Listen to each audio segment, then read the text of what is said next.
In this tutorial I'm going to show the basics of the Steering Behaviours module of the AI Toolkit for Unity. So first, what's a steering behaviour? Steering behaviours are movement algorithms that attempt to make some sort of movement on an object to achieve some sort of result.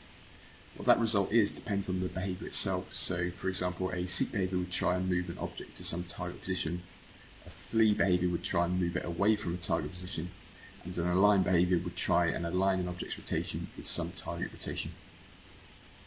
The object the steering behaviour acts on is known as the subject of the steering behaviour, and the object we're targeting is known as the target.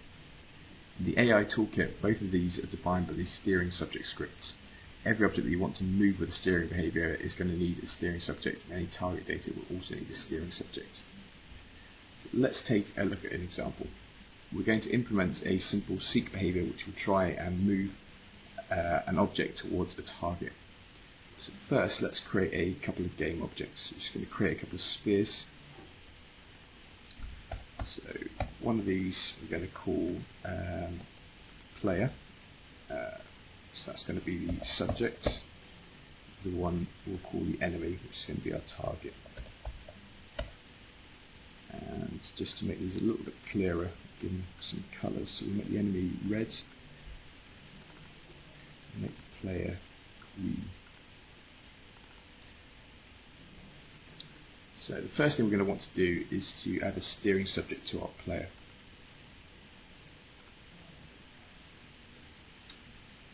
So we're going to cover the steering subject in a bit more depth in another video, but for now it's enough to know that we can set a couple of properties such as the max speed or angular speed and the max acceleration that we want our game object to travel at. We're going to leave all these settings at the default values for now. So next, we actually want to set our steering behaviour. So to do this, we're going to need to add a steering behaviour manager. So as you can see, there's two of these steering manager scripts. We're going to pick the auto manager for now. So the differences are that the auto manager updates itself, whereas the standard steering behaviour manager needs to be manually updated. So this can be useful if you want to take more control over a steering behaviour and how a steering behaviour is updated. But for us, in this example, the auto steering behaviour manager is going to do us just fine. This script gives us a couple of options. You can set a behaviour type, we can set a subject for our steering behaviour, and we can set a target for our steering behaviour.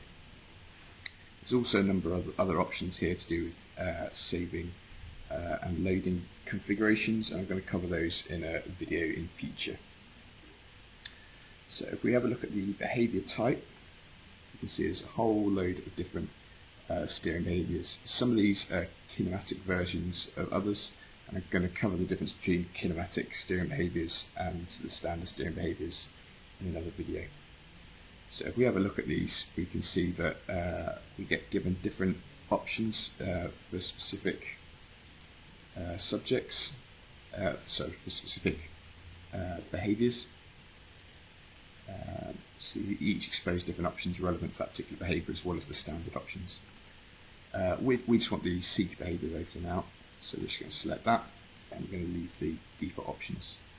So we're going to hook up our steering subject, and then we're going to need a steering subject for our target, which is our enemy. So we're going to go ahead and add one of those here.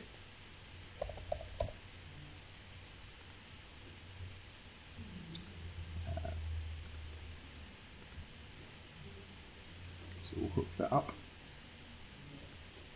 Right, so now if we hit play,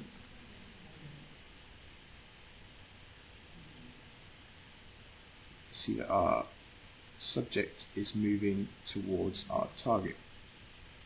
Now, one of the problems with the seek behaviour, which we'll see if we'll see this a bit more clearly if we up the speed a little bit, is that as it gets to the target position, it starts to oscillate around, which isn't great. So this particular behaviour is designed to, as it says, seek a target, but it's not really designed to get there. So for that, what we want to do is use another behaviour called arrive. So Here we go. So now with this behaviour, we can see we've got some GUI now. There's two circles here. There's an orange circle and a red circle. You can't really see the red circle because this sphere is red. If I turn that off, you can see there's a red circle and an orange circle. So these correspond to the new options that we have for the arrive behaviour. So we've got a target radius here, which is the red circle. We've got a slow down radius. So the slow down radius for this behaviour is going to be the radius at which we start to slow down our approach towards the target. And the target radius is the radius at which the behaviour believes it's at the target. So it's just sort of a bit of a margin of error. So it will accept that it will stop. It will try and stop at any point within that radius. So let's try these settings and hit play again.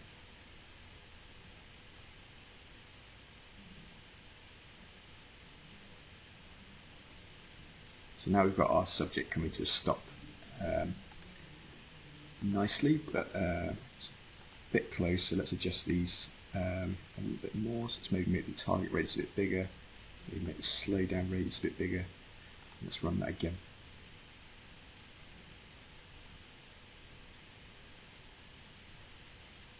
There we go, so that's come to a nice stop next to the enemy now. So this is a little bit boring with the enemy just sat there waiting for us. So let's go and give the enemy a behaviour itself. So we're just going to give it a wander behaviour, so that it's going to wander randomly around, and then our player is going to try and seek it. So to do this, we're going to have to go and add a steering behaviour manager like we did with the player. Now there's a quicker way of doing what we did before. So if we get rid of the steering subject first, what we can do is we can right click on the enemy, go to AI Toolkit and go add auto steering behaviour manager to selection. We can also do this by game object AI Toolkit add. So this is going to add us a steering subject and an auto steering behaviour manager. So we're going to leave these at their default values again, and we're just going to select the wander behaviour. So again, we've got a load of different options. I'm not going to cover these in this video. We're just going to leave them as the defaults. This particular behaviour doesn't actually need a target. It creates one itself. So we're going to leave that as it is, and it's already got the subject hooked up. So that's all fine. So now our player will have lost the connection to the target because I just deleted that. So let's hook that back up again. And we'll move these speeds back to what they were as well. So now if I hit play,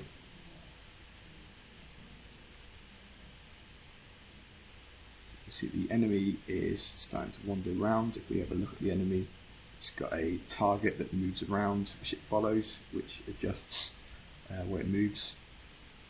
And then our player is following on. Not a very quick speed, it's still using the arrive behaviour to try and arrive at close time. So we can set the seek behaviour back again, which will move at full velocity towards it. So let's run that again.